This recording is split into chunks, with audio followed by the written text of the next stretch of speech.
मारने वाले को भी दर्द होता है। जी हाँ, अब आप सोचोगे मैं आपसे ऐसा क्यों कह रहा हूँ। ये पुरानी कहावत है कि अक्सर कहा जाता है कि जो मारने वाला होता है उसको भी दर्द होता है। ऐसा क्यों होता है ये मैं आपको बताता हूँ।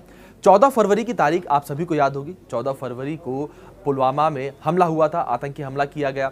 और 26 फरवरी ये तारीख कोई इंडियन भूल नहीं सकता है। ये वही तारीख है जिस दिन पुलवामा आतंकी हमले का बदला इंडिया ने लिया था पाकिस्तान से। जी हाँ, बालाकोट में उन्होंने एयर स्ट्राइक कर दी, उनके आतंकी मार गिराए, उनके बेस कैंप पे हमला कर दिया।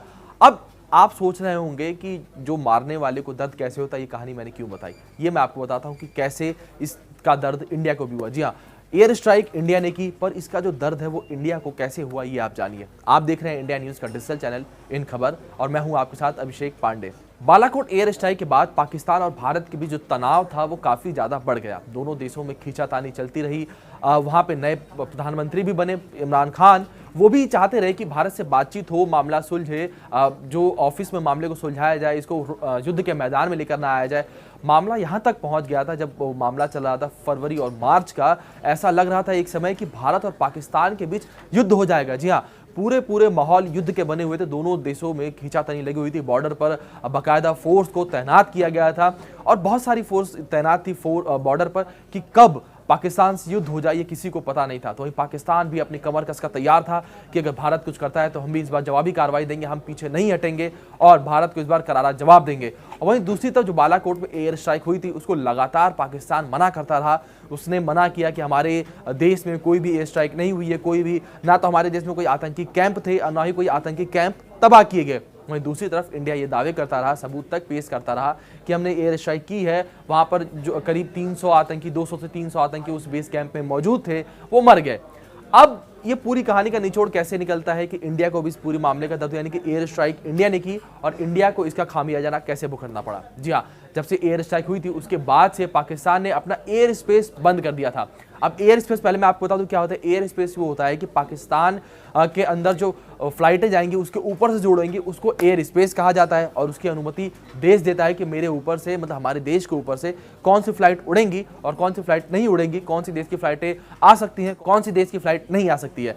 तो इसी खींचातानी के बीच, इसी तनाव के बीच पाकिस्तान ने अपना एयर स्पेस बंद कर दिया और इसका खामियाजा पाकिस्तान के साथ साथ भारत को भी भुगतना पड़ा। भारत को इसकी वजह से काफी ज्यादा लॉस हुआ। जी हाँ, वो घाटा भारत को जो हुआ है वो कैसे हुआ और क्या क्या ये बताता हूं मैं आपको। केवल अगर एयर इंडिया की बात किया तो एयर इंडिया को ही 491 करोड़ का घाटा हुआ है, जो कि 2 जुलाई तक के डाटा ये कहता है। इंडिगो को 25.1 करोड़ का घाटा हुआ है और जो स्पाइस जेट है उसको 30.73 करोड़ घाटा हुआ है। और ऐसी 2.1 करोड़ का जो पाकिस्तानी के जो कुछ एयरलाइंस है उनको भी हुआ है। अब एक घाटा बता दूं मैं आपको कि जो ये घाटा हो रहा है इतना सारा, वो पाकिस्तान और इंडिया को क्यों हो रहा है। अब ऐसा है कि पाकिस्तान अपना एयर स्पेस बंद कर रखा है और इंडिया की जो फ्लाइट्स हैं उनको कहीं आने जाने के लिए जो पाकिस्तान का शॉर्टेस्ट रूट है वो नहीं मिल पा रहा है। अब उनको फ्लाइट घुमा कर लेके जानी पड़ रही है। इससे उनका ईंधन का खर्चा बढ़ रहा है, रख रखाव का खर्चा बढ़ रहा है। इस तरीके से जो खर्चे बढ़ रहे हैं वो खर्चे सारे आ रहे हैं फ्लाइट के ऊपर। तो इन खर्चों को देखते हुए इंडिया का ऊपर खर्चा काफी ज्यादा बढ़ रहा है और इंडिया को भी इसका एक दबाव ये कह सकते हैं, या ये कहें कि एक मार झेलनी पड़ रही है। इसकी वजह से इंडिया पे काफी जो पैसों का खर्च बढ़ रहा है फ्लाइटों पर।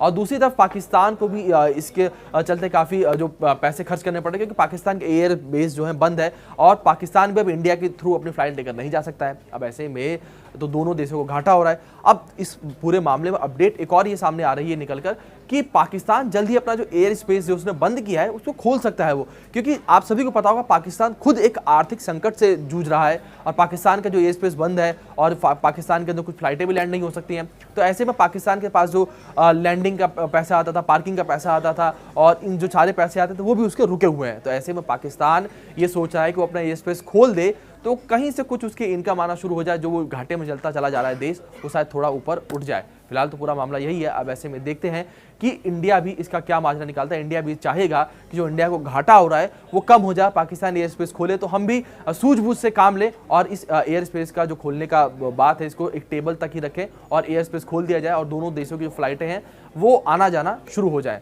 अब देखते हैं इस पूरे मामले में अगली अपडेट क्या आती है। फिलहाल के लिए इतना ही। अगर आपको वीडियो पसंद आए तो इसे लाइक करें, शेयर करें और हमारे चैनल इन खबर सब्सक्राइब जरूर करें। धन्यवाद। इन खबर चैनल को सब्सक्राइब करें और बेल आइकन दबाना ना भूलें।